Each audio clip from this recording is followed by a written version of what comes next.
बिस्मिल्लाहिर्रहमानिर्रहीम। अस्सलाम वालेकुम to everyone. Welcome to my YouTube channel learn with आसमा।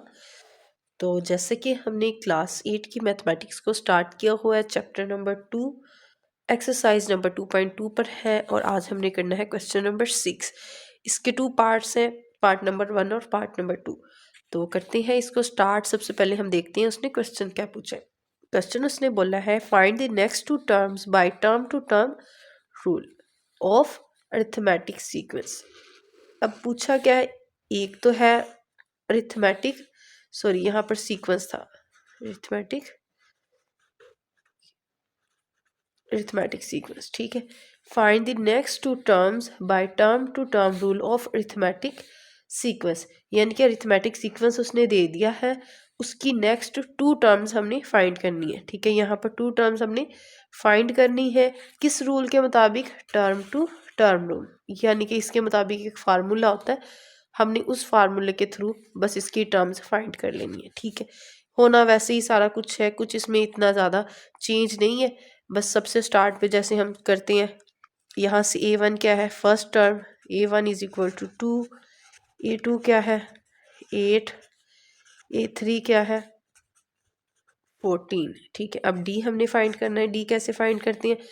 मैंने बोला था अगर उसने गिवन दे दिया कि अरिथमेटिक सीक्वेंस है, अगर अरिथमेटिक सीक्वेंस है तो क्या होगा, किसी भी 2 टर्म के जो सीक्वेंस दिया गया है ना अरिथमेटिक सीक्वेंस, उसकी कोई भी 2 टर्म उठा लो, उन 2 टर्म्स के दरमियान में जो डिफरेंस आएगा वो क्या होगा, सेम होगा।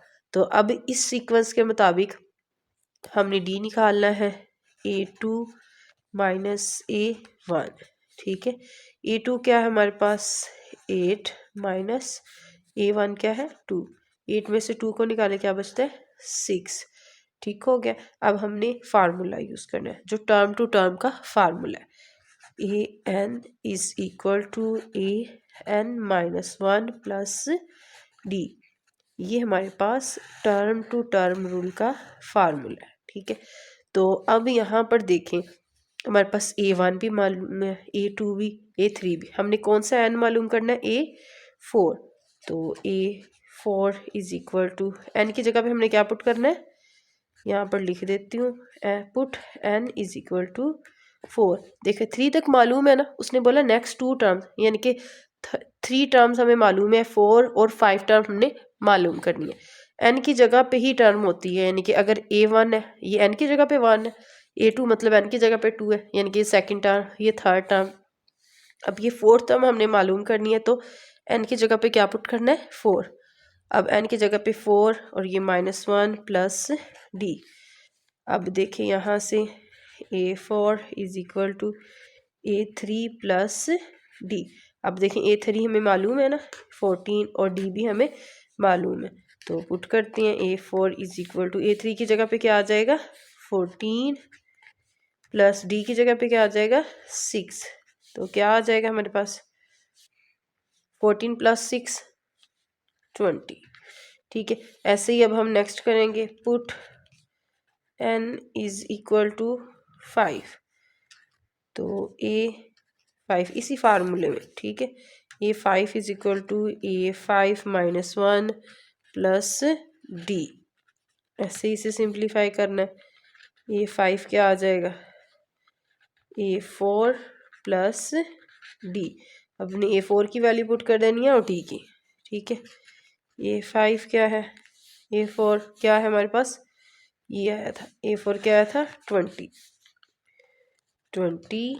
प्लस d क्या है हमारे पास आया, यहाँ पर 6 था, ठीक हो गया। तो यहाँ से हमारे पास A5 क्या बन गया 20 प्लस 6 26, ठीक हो गया। नेक्स्ट 2 टर्म फाइंड कर ली हमने, हमारे पास ये 3 टर्म्स थी और नेक्स्ट 2 टर्म हमने कौन सी, यानी कि 3 टर्म्स थी, 4 और 5th हमने फाइंड कर ली। A4 भी फाइंड कर लिया, वो हमारे पास ये आया था है ना 20, और A5 क्या आ गया 26। आप राइट भी नीचे लास्ट पे राइट भी कर सकते हो, ठीक है, प्रॉपर लिख भी सकते हो नेक्स्ट 2 टर्म्स, या आप ऐसे सीक्वेंस को कंप्लीट करके लिख लो। मैं ज़्यादातर स्टूडेंट को यही कहती हूँ कि आप बस सीक्वेंस कंप्लीट करके लिख दो। वो कई स्टूडेंट को मुश्किल होती है ना कि आप इंग्लिश में राइट करोगे, तो आप ऐसे किया करें, जो सीक्वेंस दिया गया ना उसी को कंप्लीट करके लिख दिया करें। अब नेक्स्ट टू टर्म थी, अब इससे A4 क्या थी 20 और A5 क्या थी 26। ठीक हो गया, ये हमारा आंसर है। तो चलते हैं इसी के सेकंड पार्ट के ऊपर। सेकंड पार्ट में भी वही है, ठीक है। अब हमने सेम वही मेथड, ठीक है। सबसे पहले A1 क्या है 1, A2 क्या है 5, A3 क्या है 9, ठीक है। अब हमने क्या मालूम करना है डी करना है। हर दूसरी टर्म में से पहली को मालूम कर लें तो वो हमारे पास उसका डिफरेंस होता है। हाँ, लेकिन जब उसने दे दिया गिवन अरिथमेटिक सीक्वेंस है, मतलब कोई भी दो टर्म ले ले तो उनके दरमियान जो डिफरेंस होगा, मतलब वो हर दो टर्म के दरमियान वही डिस्टेंस होगा, वो कॉमन डिफरेंस होता है, ठीक है। तो हम किसी भी दो टर्म के दरमियान में ले सकते हैं, A3 माइनस A2 भी ले सकते हैं, A2 माइनस A1 भी ले सकते हैं, ठीक है। इसके दरमियान में वही डिफरेंस होगा, इसके दरमियान में, क्योंकि ये अरिथमेटिक सीक्वेंस है, गिवन है ना हमें। अगर हमें मालूम करना होता, जैसे हमने क्वेश्चन नंबर 1 में हमने मालूम किया था कि अरिथमेटिक सीक्वेंस है क्या, तो उसके अंदर हमने हर दो टर्म्स जो भी जितने भी उसकी टर्म्स दी गई थी उन सभी टर्म्स के दरमियान डिफरेंस मालूम किया था। अगर वो सेम था तो हमने कहा था ये अरिथमेटिक सीक्वेंस है, अगर नहीं था तो फिर हमने कहा था ये नहीं है, ठीक है। तो यहाँ पर तो उसने गिवन है ना, बाकी सिर्फ क्वेश्चन नंबर 1 में उसने पूछना है, तो बाकी सभी में उसने गिवन है कि ये अरिथमेटिक सीक्वेंस है, मतलब हम किसी भी दो टर्म्स के दरमियान में डिफरेंस को मालूम कर लेंगे, वही हमारा कॉमन डिफरेंस होगा, ठीक है। तो A2 माइनस A1, यहाँ से अब A2 क्या है हमारे पास 5 माइनस A1 क्या है 1, 5 माइनस 1 क्या आ जाएगा 4, हमारे पास कॉमन डिफरेंस क्या आ गया 4। अब हमने सेम ऐसे ही टर्म टू टर्म का फार्मूला यूज़ करना है, AN is equal to AN minus 1 plus D। ये हमारे पास क्या है टर्म टू टर्म रूल का फार्मूला। अब कितनी टर्म्स दे दी हैं 1 2 3, ठीक है, 3 तक दी हुई है। हमने क्या करनी है 4 टर्म फाइंड करनी है, तो put n is equal to 4, तो इसके अंदर 4 पुट करते हैं, n की जगह पे क्या आ जाएगा 4a, n की जगह पे क्या आ जाएगा 4 माइनस 1 प्लस d, ठीक हो गया। A4 is equal to A3 plus d। अब इसके अंदर वैल्यू पुट करते हैं, A4 is equal to A3 क्या है हमारे पास 9, d क्या है हमारे पास 4, 9 प्लस 4 क्या आ जाएगा 13, ठीक हो गया।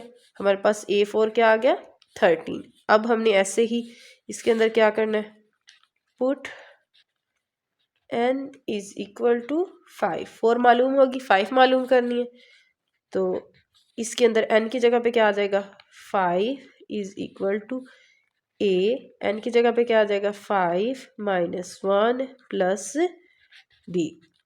सेम वैसे ही करिए जाना है हमने, A5 is equal to A4 plus d, ठीक है। अब इसके अंदर वैल्यूज पुट कर लेते हैं A5 की फाइंड करने के लिए, यहाँ पर क्या आ जाएगी A4 की वैल्यू और d की वैल्यू।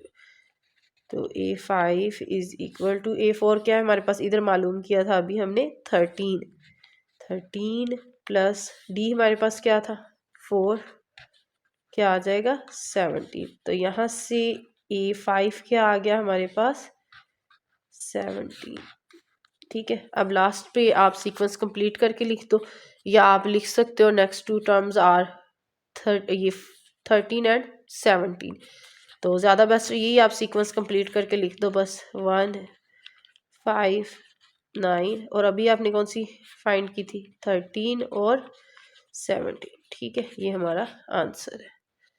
तो होपफुली आपको क्वेश्चन नंबर 6 के दोनों पार्ट्स की अच्छे से समझ आ गई होगी। अगर फिर भी किसी भी क्वेश्चन में कोई भी कंफ्यूजन है, आपको कहीं से कोई समझ नहीं आई, तो आप कमेंट बॉक्स में पूछ सकते हैं, मैं इंशाल्लाह आपको ज़रूर गाइड करूँगी। और अगर वीडियो अच्छी लगी हो तो प्लीज़ वीडियो को लाइक कीजिएगा, चैनल को सब्सक्राइब कीजिएगा और वीडियो को नेक्स्ट अपने फ्रेंड्स के साथ शेयर कीजिएगा। थैंक्स फॉर योर वॉचिंग, जज़ाकल्लाह खैर।